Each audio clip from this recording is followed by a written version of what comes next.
Assalamualaikum warahmatullahi wabarakatuh. Yang saya hormati Bapak Ibu penguji UKIL mahasiswa PPG Prajabatan Mandiri tahun 2021. Hari ini Senin, tanggal 21 November 2022. Tempat SMK Negeri 1 Alian. Perkenalkan saya, nama Ahmad Abdul Hakim, nomor peserta PPG 1200201039. Program Studi Bimbingan dan Konseling Universitas Ahmad Dahlan Yogyakarta. Saya melakukan praktik layanan bimbingan klasikal. Selamat menyaksikan. Terima kasih. Wassalamualaikum warahmatullahi wabarakatuh. Assalamualaikum warahmatullahi wabarakatuh.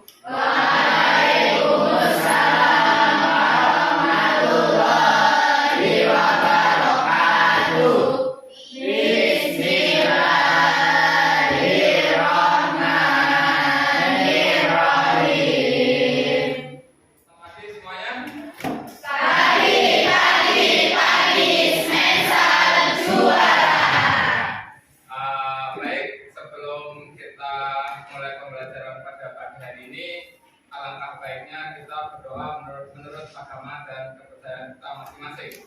Berdoa mulai.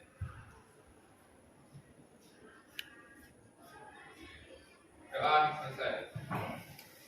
Ya, apakah hari ini ada yang tidak berangkat? Ada. Sosialisasi. Ya, kenapa Sofi? Baik, Bapak absen terlebih dahulu.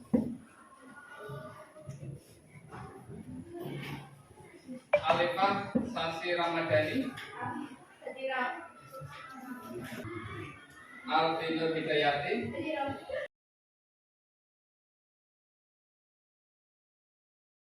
baik, alhamdulillah. Mudah-mudahan yang Mbak Sofi yang lagi sakit kita doakan mudah-mudahan segera diberi kesembuhan dan besok bisa berkumpul lagi di kelas ini sama teman-teman semuanya. Gimana kabar kalian hari ini? Sehat semuanya? Alhamdulillahirrahmanirrahim. Sudah sarapan semuanya? Tadi pagi ada siswa yang minta izin sama orang tuanya. Setiap pagi pamit enggak? Pamit. Ngobrol sama orang tua. Minta doa restu untuk berangkat ke sekolah. Berarti pamit semuanya ya? Mas Mbak, ini hari ini materi yang akan saya berikan itu tentang komunikasi interpersonal. Itu komunikasi interpersonal ya yang tadi saya sebutkan. Setiap kita melakukan kegiatan, setiap kita melakukan aktivitas, kita harus saling komunikasi. Oleh sebab itu nanti dampaknya juga akan baik pada diri kita sendiri. Tanpa komunikasi kita tidak bisa menghasilkan hasil yang optimal, yang sempurna. Oleh karena itu, untuk kegiatan apapun, untuk kegiatan kalian ke sekolah, di organisasi ataupun di masyarakat harus ada komunikasi yang baik. Gitu.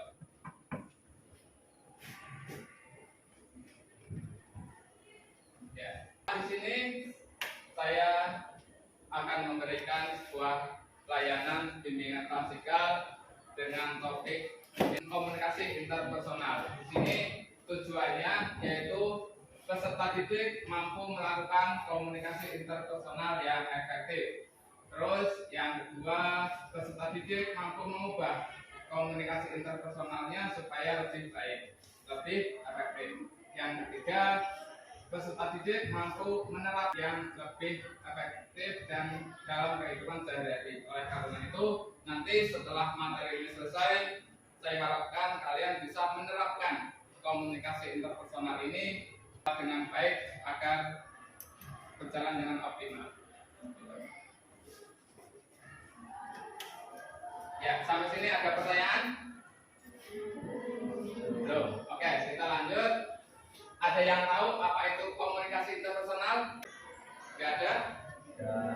Nah, coba Mbak Aulia. Ya, coba silakan dibaca. Komunikasi yang berbentuk tatap muka, interaksi orang ke orang, kedua arah, verbal, dan nonverbal, serta saling berbagi informasi dan perasaan antar individu dengan individu atau antar individu di dalam kelompok kecil. Ya, itu komunikasi interpersonal menurut Gita Sudarmanto dan Agus Awe tahun 2011 nomor 4. Komunikasi interpersonal adalah komunikasi yang berbentuk tatap muka, interaksi dua orang ke orang, dua arah, verbal dan non-verbal, serta saling berbagi informasi dan perasaan antara individu dan individu atau antar individu di dalam kelompok kecil. Itu komunikasi interpersonal. Terus selanjutnya komunikasi interpersonal itu menurut Renholm dan Jensen tahun 2011 nomor 3. Itu komunikasi interpersonal adalah sebagai komunikasi antara dua orang yang berlangsung secara tatap muka. Itu komunikasi interpersonal, ya kita ngobrol satu sama lain face to face. Itu komunikasi, namanya komunikasi interpersonal.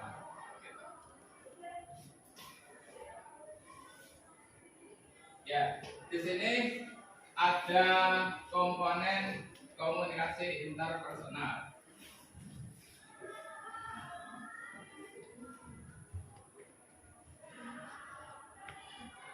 Coba saya minta bantuan untuk membacakan.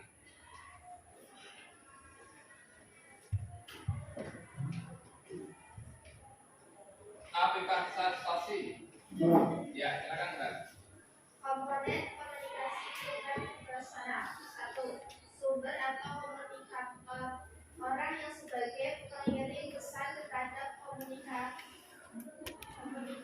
atau penerima pesan, yaitu sang tutor yang ini keinginan untuk membagi informasi kepada komunikasi. 2. Encoding, tindakan mengkomunikasikan isi pikiran sang tutor ke dalam simbol, kata-kata, dan sebagainya, sehingga tutor merasa yakin dengan pesan yang disusun dan cara penyampaiannya. 3. Pesan dalam aktivitas komunikasi. Pesan merupakan unsur yang sangat penting. Pesan itulah yang disampaikan tutor untuk diterima dan diinterpretasikan. 4. Saluran merupakan sarana fisik penyampaian pesan dan komunikator dalam kepada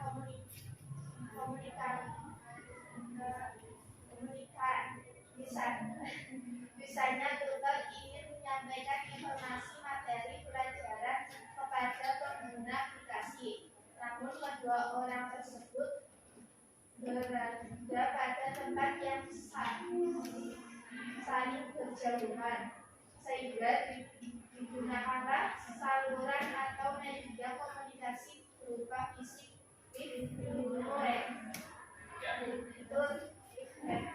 Itu tadi komponen dalam komunikasi interpersonal.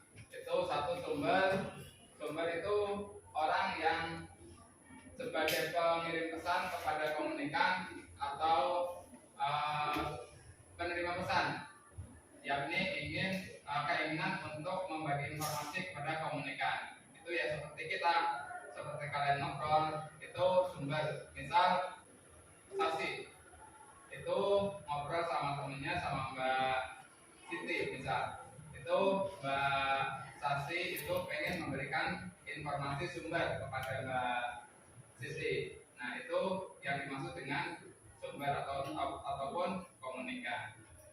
Terus accounting itu tindakan memformulasikan isi pikiran sang tutor ke dalam simbol-simbol, kata-kata, dan sebagainya, sehingga tutor merasa yakin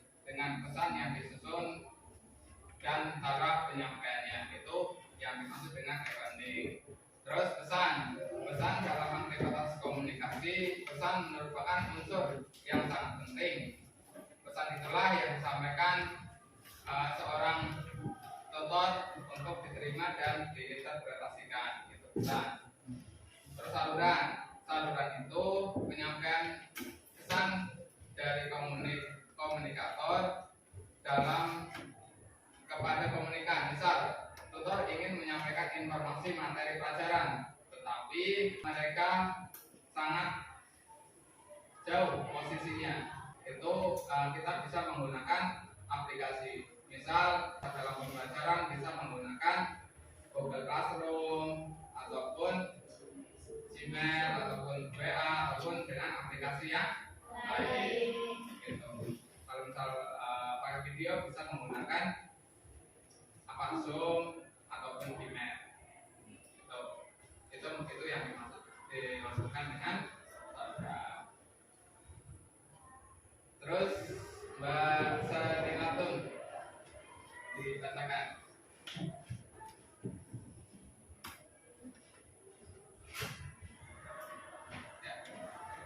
Menerima atau memberikan. Seorang yang menerima, memahami, menginterpretasi pesan dan memberikan umpan balik.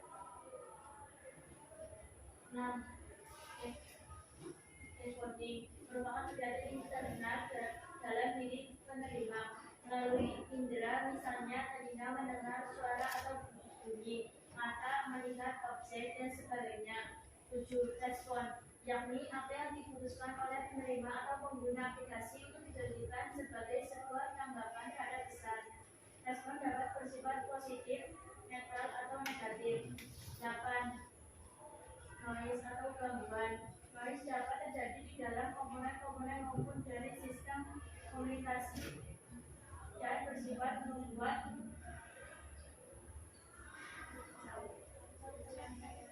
kacau penyampaian dan penerima pesan.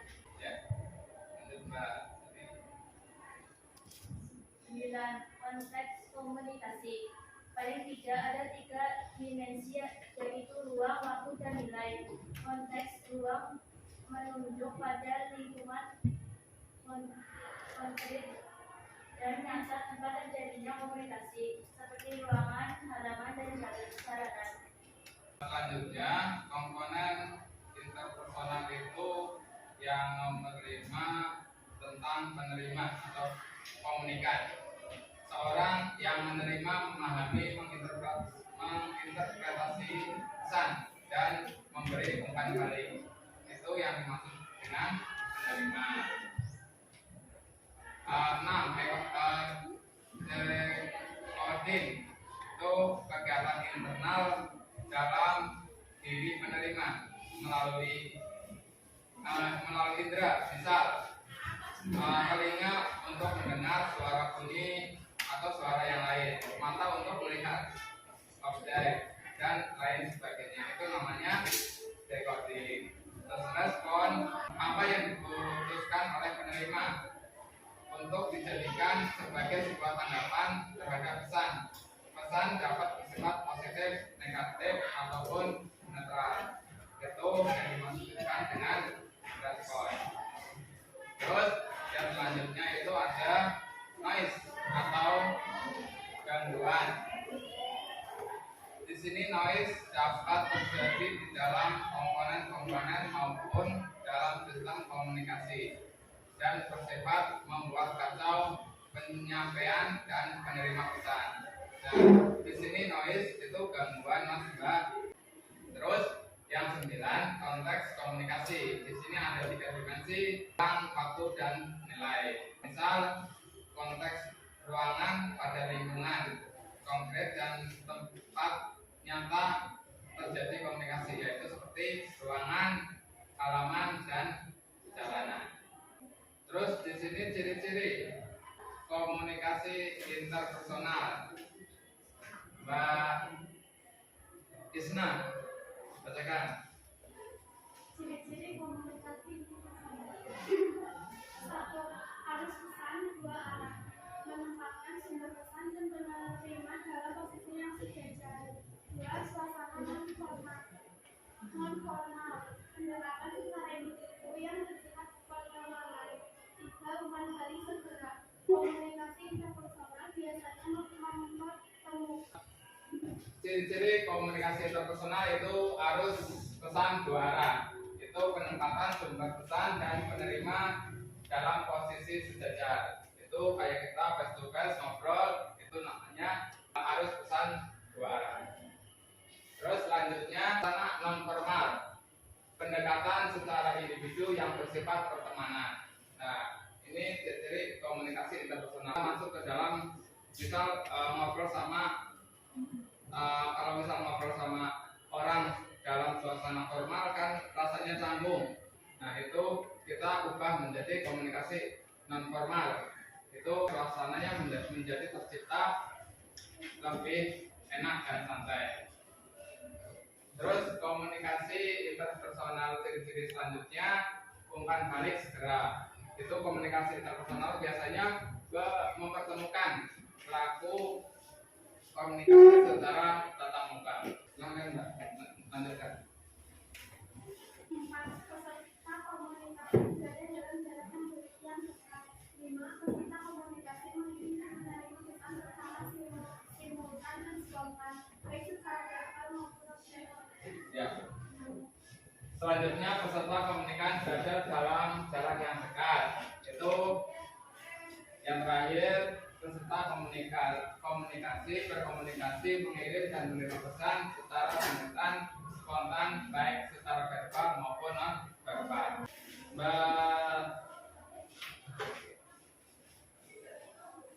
Mbak Cynthia mana? Ya, silakan Mbak Cynthia. Silakan. Tujuan komunikasi interpersonal. 1. Mengungkapkan perhatian kepada orang lain. 2. Menemukan diri sendiri. 3. Menemukan dunia luar. 4. Membangun dan memelihara hubungan yang harmonis. 5. Mempengaruhi sikap dan tingkah laku. 6. Mencari kesenangan atau menghindari menghabiskan waktu. 7. Menghilangkan kerugian akibat salah komunikasi. 8. Memberikan bantuan atau konsultasi. Ya, itu tujuan komunikasi interpersonal. Itu ada 8. Menurut Widya tahun 2013 menjelaskan tujuan komunikasi interpersonal itu 1. Mengungkapkan perhatian kepada orang lain. Kita juga nggak tahu dunia luar itu seperti apa. Terus yang selanjutnya membangun dan memelihara hubungan yang harmonis. Itu dengan komunikasi tujuannya membangun dan memelihara hubungan yang harmonis. Terus 5. Mempengaruhi sikap dan tingkah laku. Yang keenam, mencari kesenangan atau sekedar menghabiskan waktu. 7. Menghilangkan kerugian akibat salah berkomunikasi. Terus yang terakhir, memberi bantuan ataupun konseling. Itu tujuan dari komunikasi interpersonal. Terus Mbak, baik, kita berdiri sejenak dulu. Berdiri semuanya. Berdiri sejenak dulu. Kita akan melakukan ice breaking terlebih dahulu. Boleh geser-geser, jangan salah. Oke. Nah, permainannya itu kalau saya bilang door, kalian bilang door. Kalau saya bilang boom, kalian bilang bush. Ya. Kalau saya bilang door, kalian bilang kalian bilang nggak kena itu ya. Baik. Semuanya sudah siap ya? Siap. Ya. Kalau saya tadi bilang door, kalian bilang kalau saya bilang boom, kalian bilang bush. Kalau saya bilang door. Oke. Yo. 1, 2, 3. Door. Boom. Door. Oke, langsung ya. Silakan boleh duduk ke tempat masing-masing. Penjelasan tentang komunikasi interpersonal sudah selesai. Jadi untuk Untuk selanjutnya saya akan memberikan sebuah gambar.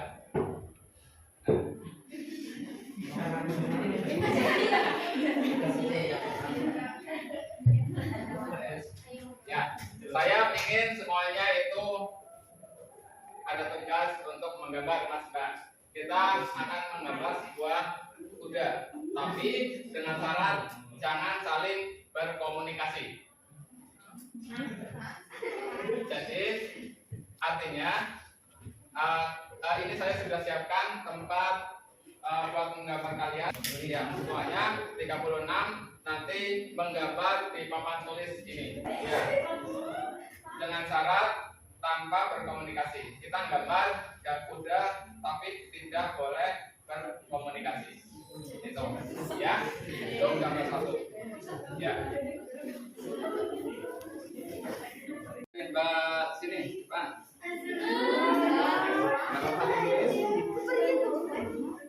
Sini, Mbak.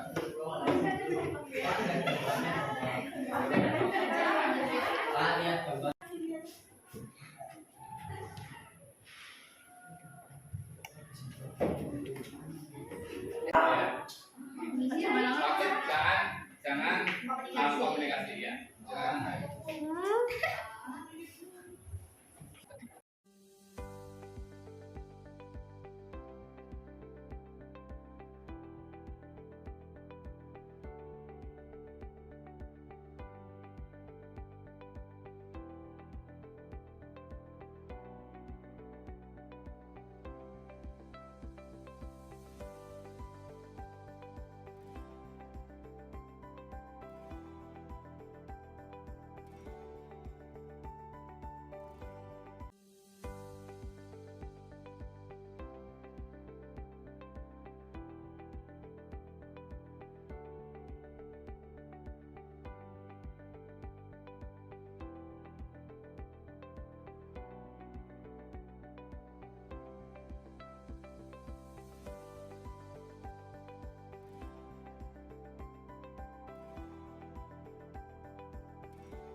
Pertama, gambar yang kalian buat gambar kuda tanpa berkomunikasi. Nah, tapi untuk selanjutnya kita akan menggambar gambar yang kedua.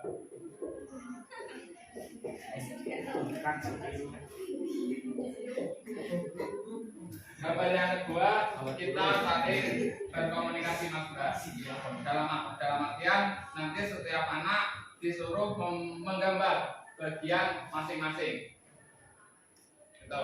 Kamu menggambar kepala, kamu menggambar kaki, kamu menggambar badannya, kamu menggambar ekornya, seperti itu. Itu kita harus berkomunikasi. Itu coba nanti kita bedakan gambar pertama sama gambar yang kedua. Yuk silakan. Gambar yang kedua kita dengan cara berkomunikasi. Ya, silakan Mbak.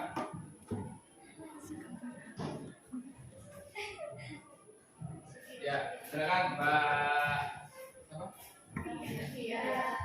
Ya, Mbak Fia, gambar kepalanya coba.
Ya. Ya, Mas, Mbak, ini gambar yang kalian gambar. Ini gambar yang pertama tentang gambar tanpa komunikasi. Selanjutnya, yang kedua gambar yang sudah komunikasi. Kita saling berkomunikasi satu sama lain. Nah, coba di sini saya ingin tahu kesimpulan yang kalian gambar sendiri, gambar satu sama gambar dua, bagusan yang mana? Dua. Ya, coba Mbak Siti disimpulkan, Mbak. Jadi untuk gambarnya gambar satu dengan gambar dua itu beda dengan gambar dua. Yang pertama gambar satu tanpa komunikasi dan gambar dua tanpa gambar dua dengan komunikasi.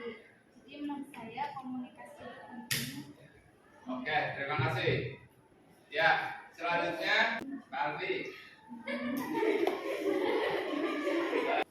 Silakan Mbak Alfi untuk menyimpulkan gambar yang pertama sama gambar yang kedua yang tadi kita gambar bersama-sama.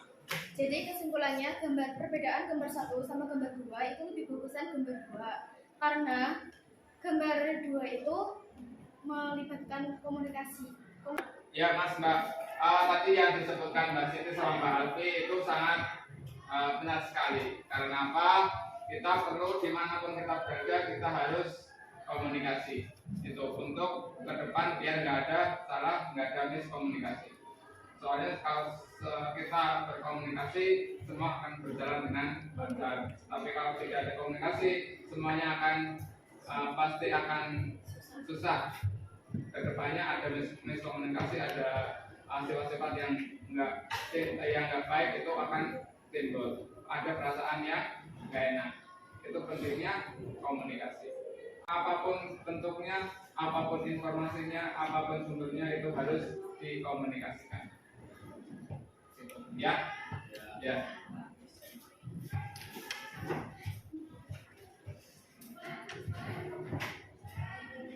Baik, sudah selesai pada kegiatan ini. Di sini yang terakhir saya akan membagikan sebuah LKPD. Nanti kalian dikerjakan secara pribadi.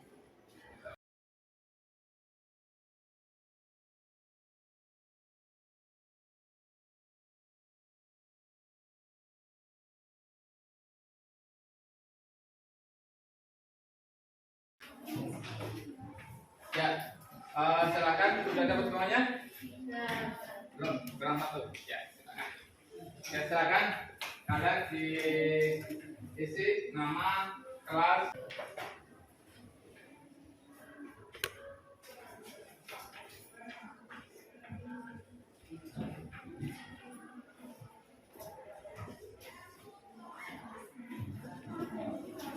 Ya, di baliknya boleh. Ngajainya di baliknya boleh.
Sudah semuanya? KKPI-nya sudah dikumpulkan?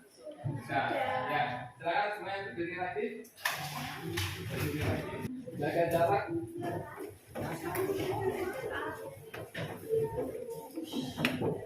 Ya. Kita speaking lagi. Yang keras. Nanti kalau nggak keras, saya suruh maju serunya. Oke lah. Ya. Oke. Ya, silakan nanti Mas Usman. Ya. Apa siapa yang tadi yang bilang?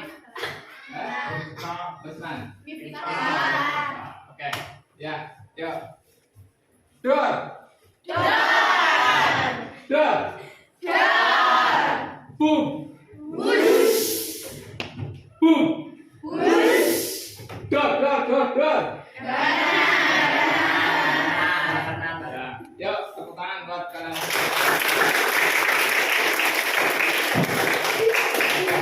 Ya, silakan duduk lagi.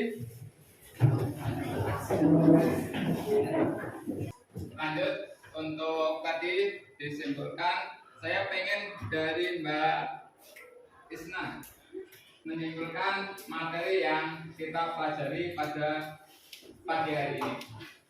Ya, silakan Mbak Isna untuk memberi kesimpulan materi yang pada pagi hari ini kita pelajari bersama-sama. Silakan Mbak Isna. Jadi kesimpulan pembelajaran pada hari ini tentang komunikasi interpersonal adalah komunikasi itu sangat penting dalam kehidupan, karena bila tidak ada komunikasi mungkin semua hal akan berjalan kurang baik. Tepuk tangan buat semuanya. Ya, silakan Mbak Sasi. Kesimpulan yang saya ambil dari materi hari ini yaitu kita sebagai orang wajib berkomunikasi supaya kita tidak ketinggalan informasi, dan jangan pernah malu untuk berkomunikasi karena komunikasi sangat penting. Tangannya yang mana? Tadi yang disebutkan Mbak Isna sama Mbak Siti, terima kasih atas kesimpulan Mbak Sasi yang telah memberikan kesimpulan pada materi pada pagi hari ini. Baik anak-anak, kesimpulan yang kita pelajari, jadi komunikasi itu sangat penting karena komunikasi itu face to face antara kalian dengan salah satu orang dengan yang lain. Oleh karena itu komunikasi itu sangat penting agar kita nanti ke depan bisa bekerja sama dengan baik dan lancar. Itu. Tanpa komunikasi semuanya akan dan tidak akan mencapai hasil yang maksimal. Gitu. Jadi saya harapkan setelah materi yang kita pelajari bersama-sama, kita dapat menerapkan dalam kehidupan kita sehari-hari. Dimanapun kalian berada, tetap saling berkomunikasi satu dengan yang lainnya. Entah di sekolah ini, antar ketua kelas, wakil ketua kelas, sama anggota, sama yang lain. Itu ikut organisasi juga harus saling berkomunikasi. Entah ikut organisasi di luar, kita juga harus menerapkan pentingnya komunikasi dalam kehidupan kita sehari-hari. Gitu. Baik, materi kita sudah selesai. Ada pertanyaan? Belum. Baik, terima kasih. Nanti bisa ditanyakan langsung menghubungi saya ataupun main ke ruang BK. Terima kasih. Mengakhiri pembelajaran pada pagi hari ini, alangkah baiknya kita berdoa menurut agama dan kepercayaan kita masing-masing. Berdoa, mulai. Doa selesai. Terima kasih. Cukup sekian. Wassalamualaikum warahmatullahi wabarakatuh. Waalaikumsalam.